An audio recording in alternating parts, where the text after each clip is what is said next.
ఉడతకు గీతలు ఎలా వచ్చాయి? ఒకప్పుడు శ్రీరాముడు లంకకు వెళ్ళాలనుకున్నారు. అక్కడ సీతమ్మ ఉన్నారు కదా.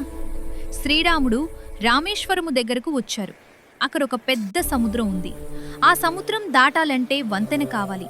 శ్రీరాముడి సైన్యం మొత్తం వానర సైన్యం.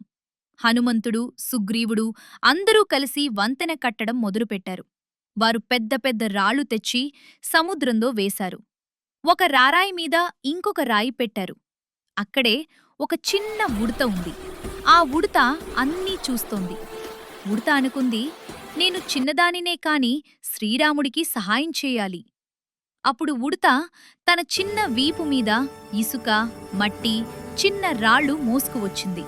పెద్ద రాళ్ల మధ్య ఖాళీలు కనిపించాయి. ఆ ఖాళీల్లో ఉడత ఇసుక వేసింది. శ్రీరాముడు నడిచేటప్పుడు ఆయన పాదాలకు నొప్పి రాకూడదు అని ఉడత అనుకుంది. శ్రీరాముడిది చూశాడు. ఆయనకు చాలా ఆనందంగా అనిపించింది. శ్రీరాముడు ఉడతను తన చేతిలోకి తీసుకుని ప్రేమగా నిమిరాడు. అప్పటివరకు ఉడత పూర్తిగా బూడిద రంగులో ఉంది. శ్రీరాముడి వేళ్ల స్పర్శతో ఉడత వెన్నుపై 4 తెల్ల గీతలు వచ్చాయి.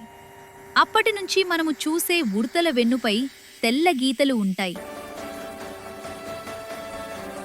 కథలోని బోధ: మనము చిన్నవారమైనా మనసు మంచిదైతే చేసే చిన్న సహాయం కూడా చాలా గొప్పది.